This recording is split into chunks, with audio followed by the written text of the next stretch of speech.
How Putin survived 40 assassination attempts.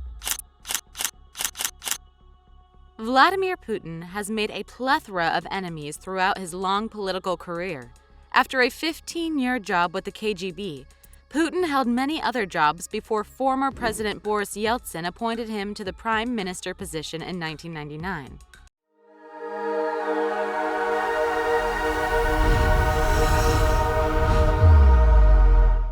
Later in 1999, he transitioned to the office of the President of Russia after Yeltsin stepped down. Considering he altered the Russian constitution so he could possibly be in power until 2036, these threats don't seem to be going away anytime soon. Keep watching to discover how Vladimir Putin escaped multiple assassination attempts. Being a top politician for such an extended period can mean that there are many opportunities to have a target behind your back. It doesn't help that Putin's critics have a long history of disappearances under suspicious or mysterious circumstances. For instance, investigative journalist Natalya Estemirova investigated murders and kidnappings in Chechnya. She was later shot in the woods near her home.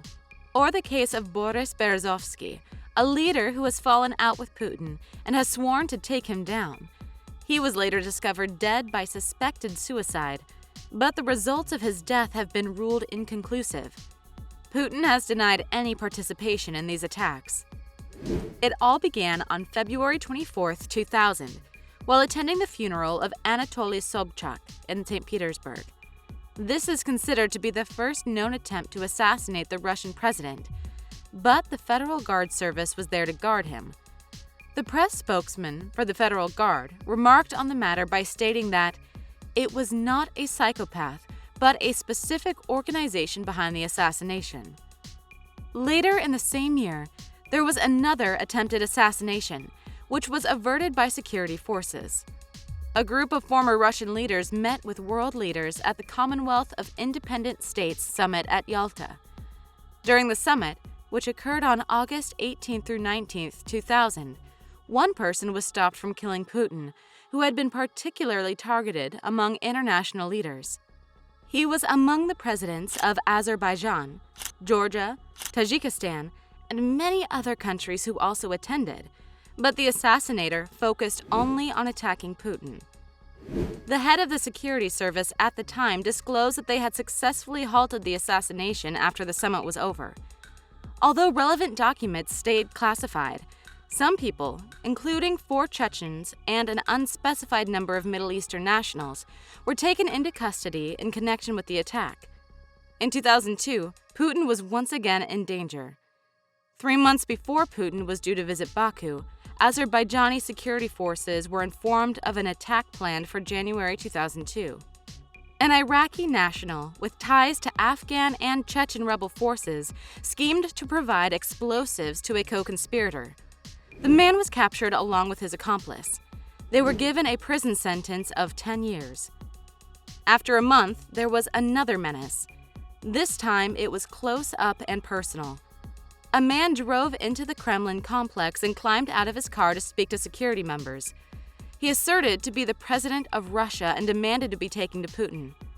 The shock security team went through his documents and then sent him to a nearby hospital for an evaluation. Doctors reported that the mentally ill assassinator tried the exact same thing in 2001, both times enthusiastically telling people he wanted to murder Putin. He told his psychiatrist that Putin was spreading Nazism in Russia and that he was an undercover spy. He wrote in his diary that he must cut off Putin's head. He was determined to avenge his brother, who had died by beheading a few years earlier. The next attempt happened in November 2002, when Putin was meant to be driving on a highway near the Kremlin. There was a group of people who asserted they were putting up new signs along the way. Just a few hours later, a media outlet announced that they had found 40 kilos of explosives set to explode along the road. But the devices then vanished. Vladimir Putin's car was rerouted. To this day, officials decline to give remarks on the matter and deny it ever took place. A similar event took place the next year.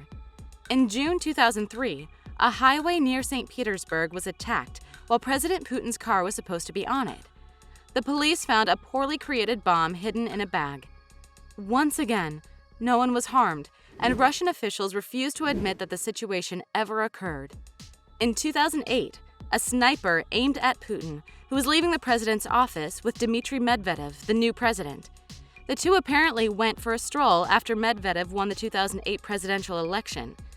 They sauntered around the area around the Kremlin, which is known to be heavily secured and has top-notch security, which was fortunate for the two leaders. The sniper was located, and the assassination turned into a failure. The next attempt to murder Vladimir Putin was in 2012. A group of Chechens tried to explode a roadside bomb, but again the assassination was prevented before Putin was injured. Although it's hard to pinpoint the exact number, Putin has eluded at least 7 assassination attempts.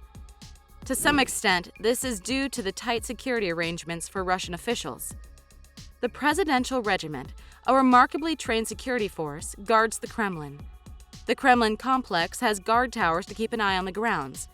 Security team members must be persistently vigilant and be able to detect a whisper from 20 feet away. During an interview with Oliver Stone in 2017, Putin talked about the assassination attempts on him and reckoned that at the time there had been 5 previous assassination attempts on him. Putin acknowledged that he had gone so far as to take advice from another leader who had much more experience in the field. Putin inquired Cuban President Fidel Castro about the Cuban security details. NBC News reported in 2016 that Castro had been the target of more than 600 assassination attempts. Putin asked how the Cuban leader evaded them. Putin recalls what Castro said to him. "And he said to me, 'Do you know why I'm still alive?' I inquired, 'Why?' 'Because I was always the one who personally took care of my safety.'"